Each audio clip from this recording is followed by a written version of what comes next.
மருந்தென வேண்டாவாம் யாக்கைக்கு அருந்தி அற்றது போற்றி உணி. நம்ம உடம்புக்கு மருந்தே வேண்டாங்க. எப்போ நாம் என்ன சாப்பிட்றோம், எதை சாப்பிடக்கூடாது, எதை சாப்பிடணும் அப்படிங்கிறத அறிந்து நம்ம சாப்பிட்டா நம்ம உடம்புக்கு நோயே வராதுங்க. அதே மாதிரி முதல் நாளில் சமைத்த கறி அமுதனினும் உண்ணும். முதல் நாள் சமைச்ச உணவை நம்ம இப்போலாம் ஃப்ரிட்ஜில் வச்சு அடுத்த நாள் சூடு பண்ணி சாப்பிட்றோம். என்ன சொல்லியிருக்காங்க? முதல் நாளில் சமைத்த கறி அமுதாக இருந்தாலும் அதை நம்ம சாப்பிடக்கூடாது. இதெல்லாம் சொல்கிறது எதுனா நம்ம தமிழர் மரபில் வரக்கூடிய சித்த மருத்துவம் தாங்க. அந்த சித்த மருத்துவத்தில் என்னென்ன நோய்க்கெல்லாம் சிறப்பாக வேலை செய்யுது, என்ன நோயிலேருந்து விடுபடலாம் அப்படிங்கிறதுல இப்போ சித்த மருந்துகளில் எந்த நோய் முழுமையாக தீர்க்கும், பக்க விளைவில்லாமல் தீர்க்கும் அப்படிங்கிறதுல முதல்ல பார்க்கக்கூடியது இன்றைய காலகட்டத்தில் பெருவாரியான இளம் தலைமுறையினர் பாதிக்கப்படக்கூடிய ஒரு விஷயம் என்னன்னா குழந்தையின்மை தாங்க. ஆக இந்த குழந்தையின்மைக்கும் ஆண்மை குறைவிற்கும் சித்த மருத்துவம் அழகான மருந்துகளை கொடுத்துருக்கு. நீங்கள் எந்த மாதிரியான சிகிச்சைகள் எடுத்துக்கணும் அப்படிங்கிறத பார்க்கலாம். முதல்ல குழந்தையின்மைனா ஆண்களுக்கும் வரலாம், பெண்களுக்கும் வரலாம். அதுக்கான பரிசோதனைகளை செய்து நம்ம முடிவு செய்துக்கணும். ஆண்களுக்கு வரும் பொழுது அவர்களுக்கு விந்தணுக்கள் குறைவாக இருப்பது, அதோட நீந்தும் தன்மை மொட்டிலிட்டி குறைவாக இருப்பது, அதோட உருவமைப்பு மார்பாலஜி அதில் மாற்றங்கள் ஏற்படுவது குழந்தையின்மைக்கான காரணங்களாக சொல்லப்படுதுங்க. இந்த மாதிரி நிலைகளில் இந்த சித்த மருத்துவம் சிறப்பாக வேலை செய்யும். அதே சமயம் விந்தணுக்களே சுத்தமாக இல்லை அப்படிங்கும் பொழுது சித்த மருத்துவம் அந்த நிலையில் வேலை செய்யாதுங்க. அதற்கு மாற்று சிகிச்சை கூறுவதுதான் நல்லது.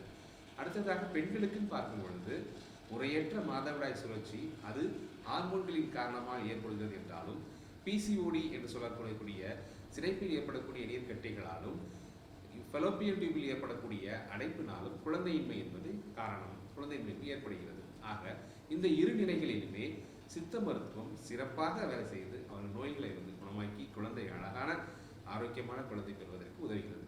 சித்த மருந்துகளில் ஆண்களுக்கு என்ன கொடுக்கலாம், பெண்களுக்கு என்ன கொடுக்கலாம், இல்லை வீட்டில் இருந்து என்ன எடுத்துக்கொள்ளலாம் அப்படின்னு நான் சொல்கிறேன். முதல்ல ஆண்களுக்குன்னு பார்க்கும் பொழுது அமுக்கரா லேகியம் என்பது எல்லாருக்கும் தெரிந்த ஒன்று. அது சாதிக்காய் லேகியம், தங்க ஊரம், தங்க பற்பம் ஆகிய மருந்துகள், அதோடு பூனைக்காளி விதை ஆகியன ஆண்களுக்கான குறைகளை போக்கி அழகான குழந்தை விருத்திக்கு உதவுதுங்க.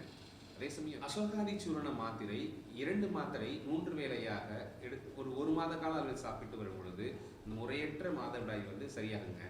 சரிங்க, ஆண்களுக்கும் பெண்களுக்குமான மருத்துவ சிகிச்சைக்கு நான் சொன்னேன். உணவு பழக்க வழக்கத்தில் என்ன பண்ணலாம் அப்படின்னா, ஆண்கள் பூனைக்காளி விதை நாட்டு மருந்து கடையில் கிடைக்கும். அது ஒரு 6 முதல் 8 பூனைக்காளி விதைகளை இரவு ஊற வைத்து விட்டு அடுத்த நாள் காலையில் அந்த தோலை எடுத்துட்டு அந்த விதைகளை மட்டும் வென்று சாப்பிட்டு பால் குடித்து வர அவங்களுக்கு அந்த விந்தணுக்கள் எண்ணிக்கை மிகுதிப்படுங்க. பெண்களுக்கு என்று பார்க்கும் பொழுது ஈஸியாக கிடைக்கக்கூடிய அந்த கற்றாழை இருக்கு இல்லையா, அது மேல் தோலை மட்டும் சீவி விட்டு நல்ல தண்ணீரில் பல தடவை கழுவி விட்டு துண்டு துண்டாக வெட்டி அதோடு மோரும் சேர்த்து சாப்பிட்டு வந்தார்களேனால் அந்த மாதவிடாய் சுழற்சி, பிசிஓடி போன்ற நிலைகளில் இது உதவுங்க. ஆக இயற்கையாக கிடைக்கக்கூடிய நம்ம உணவுகளை எடுத்துக்கிட்டாலும் சித்த மருத்துவ ஆலோசனைப்படி மருந்துகளை எடுத்துக்கொள்ளும் பொழுதும் இந்த குழந்தையின்மைக்கான பிரச்சனைகள் நம்ம வெளியில் வரலாங்க. அடுத்ததாக பெருவாரியாக இப்போ சம்மர் சீசனில் வரக்கூடிய நோய் பார்த்தீங்கன்னா இந்த கல்லடைப்பு நோயின்னு சொல்லக்கூடியதுங்க. இந்த கல்லடைப்பு நோயில் என்ன பண்ணோம், அவங்களுக்கு திடீர் இடுப்பு வலிக்கும் அல்லது வயிறு வலின்னு சொல்லுவாங்க, யூரின் போகிறப்ப கடுக்கும், வாந்தி வர மாதிரியான சிம்டம்ஸ் இருக்கும். இந்த மாதிரி நோயில், இந்த மாதிரி நிலைகளில் அவங்க ஒரு ஸ்கேன் பண்ணிப்பாங்க. மருத்துவ ஆலோசனைப்படி ஒரு ஸ்கேன் பண்ணி பார்க்குறாங்க அப்படின்னா ஸ்டோன் இருக்கிறது தெரியும். ஸ்டோனோட சைஸை பொறுத்து தான் நம்ம ட்ரீட்மெண்ட் பண்ணுறோம். ஆக 1 சென்டிமீட்டருக்குள்ளே இருக்குது அப்படின்னு வரும்பொழுது சித்த மருந்துகளை நீங்கள் தாராளமாக எடுத்துக்கலாங்க. அது வீட்டு முறை சிகிச்சையும் எடுத்துக்கிறது நல்லது. சித்த மருத்துவர்கள் என்ன பண்ணுவாங்க அப்படின்னா, ஒரு கல்லடைப்பு குடிநீரோ மஞ்சள் நோய் குடிநீரோ கொடுப்பாங்க. இந்த 2த்தையும் சேர்த்து எடுக்கும் பொழுது கிட்னி ஸ்டோன் நல்லா வெளியில் வரதுக்கான ஹெல்ப் பண்ணுங்க. அதே மாதிரி நண்டுக்கல் பற்பம், வெடியுப்பு சுண்ணம் ஆகிய மருந்துகளும் இந்த கல்லடைப்பு நிலையில் நன்கு வேலை செய்யும். ஆனால் வீட்டிலேயே நம்ம என்ன பண்ணிக்கலாம் அப்படின்னா, நாட்டு மருந்து கடையில் கிடைக்கக்கூடிய நெருஞ்சில் சூர்ணம் கிடைக்கும், நெருஞ்சில் விதைன்னு கிடைக்கும். அதை வாங்கிட்டு கஷாயம் மாதிரி கொதிக்க வச்சு நம்ம ஃபில்டர் பண்ணி சாப்பிட்டு வரணும். அப்போ அளவு எப்படின்னு பார்த்தீங்கன்னா, ஒரு 10 கிராம் நெருஞ்சில் சூர்ணம் எடுத்துக்கலாம். அதுக்கு 300 ml தண்ணீர் விட்டுக்கலாம். அதை 4ல் 1ஆக சுண்ட வைத்து அதை ஒரு காலையிலும் இரவிலுமாக சாப்பிட்டு வருவோம் அப்படின்னா இந்த கிட்னி ஸ்டோன் வெளியில் வருங்க. ஆக சித்த மருத்துவத்தில் கிட்னி ஸ்டோனுக்கு நல்ல மருந்துகள் இருக்குங்க. அடுத்தது பார்க்கும்பொழுது இந்த காலாஞ்சகப்படை அப்படின்னு சொல்லக்கூடிய சோரியாசிஸ் நோய். அந்த நோயாளி எப்படி சொல்லுவாங்க, ஃபீல் பண்ணுவாங்க அப்படின்னா, அவங்க உடம்புல அங்கங்கே ஒரு நாணய வடிவ படைகளாக இருக்கும். அதில் மீன் செதில் மாதிரி தோள்கள் இருக்கும், இச்சிங் இருக்கும். இப்படி இருக்குது அப்படின்னா அது சோரியாசிஸாக இருக்கலாம். மருத்துவர் அணையை சரி பண்ணிக்கணும், அதை என்னன்னு கன்ஃபார்ம் பண்ணிக்கணும். அதற்கு பிறகாக அதுக்கான சிகிச்சை முறைகள் பார்க்கும் பொழுது சித்தா ரொம்ப சிறப்பாக இருக்குதுங்க.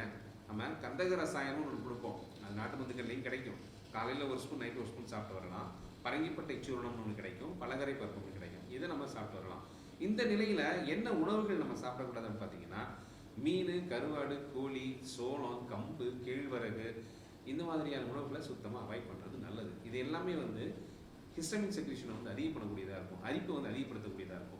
அதனால் இந்த மாதிரி உணவுகளை எடுத்துக்காமல் உடம்பு வந்து கூலாக வச்சுக்கக்கூடிய உணவுகளை எடுத்துக்கணும். மோர் அதிகமாக எடுத்துக்கலாம், வெள்ளரிக்காய் எடுத்துக்கலாம், வாழைப்பழம் எடுத்துக்கலாம், மாதுளம்பழம் எடுத்துக்கலாம், ஆப்பிள் எடுத்துக்கலாம். இந்த மாதிரியான உணவுகள் எடுத்துக்கும் பொழுது அவளுக்கு நோய்க்கு அது ஹெல்ப் பண்ணக்கூடியதாக இருக்கும். அடுத்ததாக பார்க்கும் பொழுது இந்த வெட்பாலை தைலம் ஒன்று இருக்கு இல்லையா, அந்த வெட்பாலை தைலம் ஒரு இலையை தேங்காய் எண்ணெயோட மிக்ஸ் பண்ணி வெயிலில் காய வச்சு சூரிய குடம் சொல்லுவோம், அதில் ஃபில்டர் பண்ணி எடுக்கக்கூடியது தான் வெட்பாலை தைலம். அந்த தைலத்தை வெளிப்புறமாக தடவிட்டு உள்ளுக்கும் அந்த வெட்பாலை தைலத்தை ஒரு 5 drops மில்கில் கலந்து சாப்பிட்டு வரலாம். அப்படி செய்து வரும்பொழுது இந்த காலாஞ்சகப்படை அப்படிங்கிற நோயிலேருந்து நம்ம வெளியில் வரலாங்க. இது வந்து பக்க விளைவே இல்லைங்க, இதில் எந்த விதமான கெமிக்கலும் இல்லை, எல்லாமே நேச்சுரல் அப்படிங்கிறதுனால நம்ம வந்து தைரியமாக சாப்பிட்டுக்கலாம். அடுத்தது நிறைய பேருக்கு வரக்கூடிய பிரச்சனை என்னென்னா கேஸ்ட்ரைட்டிஸ், வயிறு புண்ணு அப்படின்னு சொல்லி வருவாங்க. மேல் வயிறு வலிக்குது, வாந்தி வர மாதிரி இருக்குது அப்படின்னு சொல்லுவாங்க. இந்த மாதிரி காரணங்கள், இந்த மாதிரி நோய்க்கான காரணங்கள் பார்த்தீங்கன்னா முறையற்ற உணவு பழக்கவழக்கம் தாங்க. டயத்துக்கு யாரும் சாப்பிட்றது கிடையாது. அவசர உலகத்தில் காலையில் 10 மணிக்கு சாப்பிட்றது, மதியம் 3 மணிக்கு சாப்பிட்றது, இரவு 12 மணிக்கு சாப்பிட்றது, மிட் நைட் பிரியாணி சாப்பிட்றது, இதெல்லாமே அஜீரண கோளாறை உண்டு பண்ணி ஆசிட் செக்ரீஷனை அதிகம் பண்ணி வயிறை புண்ணாக்கிடுங்க. அதுக்கு நம்ம என்ன பண்ணலாம் அப்படின்னா, வெந்தயத்தை ஊற வச்சு காலையில் வந்து மென்று சாப்பிட்டு வரலாம்.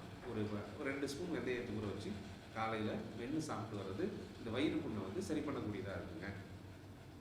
அடுத்தது காவிக்கல் சூர்ணம் அப்படின்னு சொல்லி கிடைக்கும், அது நாட்டு மருந்துகளில் கிடைக்கும். அதுவும் ஏலாதி சூர்ணமும் கிடைக்கும். இந்த காவிக்கல் சூர்ணம், ஏலாதி சூர்ணம் வந்து கலந்துக்கலாம். அதை 1/2 டீஸ்பூன் ஹனியோட மிக்ஸ் பண்ணி பிஃபோர் ஃபுட்டு சாப்பிட்டு வரும்பொழுது அந்த அல்சர் இருக்கக்கூடிய ஏரியாவில் மியூக்கோசல் லேயரில் அல்சர் இருக்கும் வயிற்றில், அது வந்து ஸ்டொமக்கில் இருக்கும், பண்டஸ்லையும் இருக்கலாம், ஃபர்ஸ்ட் பார்ட் ஆஃப் த டியோடினத்துலையும் இருக்கலாம். அந்த அல்சரில் வந்து இது வந்து அப்படியே கோட்டடாக பதிஞ்சு கேஸ்ட்ரிக் செக்ரீஷன் வந்து மேற்கொண்டு புண்ணாக்காமல் பார்த்து அல்சரை முழுமையாக குணமாக்கக்கூடியதாக இருக்கும். ஏப்பத்துக்கும் நல்லாயிருக்கும், அதிகமாக ஏப்பம் வரக்கூடிய நிலைகளில் யூஸ் பண்ணிக்கலாம். இன்டைஜஷனுக்கும் நல்லாயிருக்கும், கேஸ் அதிகமாக எனக்கு ஃபார்ம் ஆகுதுங்கிறதுக்கும் நல்லாயிருக்கும். இந்த காவிக்கல் சூரணம், ஏலாதி சூரணம் ஒரு 25 to 30 days வந்து எடுத்துக்கலாம். அதுமாரி அல்சர் இருக்கவங்க வந்து அதிக காரமான உணவுகளை வந்து கண்டிப்பாக அவாய்ட் பண்ணணும், புளி அவாய்ட் பண்ணணும், அசைவ உணவுகளை சுத்தமாக அவாய்ட் பண்ணணும், நிறைய தண்ணி எடுத்துக்கலாம். கீரைகளில் முருங்கைக்கீரை சாப்பிட்டுக்கலாம், முளைக்கீரை சாப்பிட்டுக்கலாம், அகத்திக்கீரை மட்டும் சாப்பிடக்கூடாதுங்க. இப்படி எடுத்துக்கிட்டோம்னா நமக்கு வந்து வயிறு புண்ணுலேருந்து ஈஸியாக வெளியில் வரலாம். இது வந்து எளிதில் வெளியில் கிடைக்கக்கூடிய ஒரு மருந்து. மருத்துவரின் ஆலோசனை இல்லாமலே நம்ம சாப்பிட்டுக்கலாம். இப்போ நான் சொல்கிறேன் இல்லையா, அதை வச்சு நம்ம சாப்பிட்டுக்கலாம். இந்த நாளளவுங்கிறது 25 days அது மாதிரி சாப்பிட்டுக்கலாம். இப்போ பஷ்பமாக இருக்குது அப்படின்னா, இப்போ சங்கு புஷ்பம் கொடுக்குறோம், முத்துச்சிப்பி புஷ்பம் கொடுக்குறோம், சிலாசத்து புஷ்பம் கொடுக்குறோம், இது மாதிரி கொடுக்குறோம். அது மட்டும் மருத்துவ ஆலோசனை நேரடி கண்காணிப்பில் தான் நம்ம எடுத்துக்க முடியும். இந்த காவிக்கல் ஏலாதி சூரணங்கிறது நீங்களே கடையில் வாங்கி சாப்பிட்டுக்கலாங்க.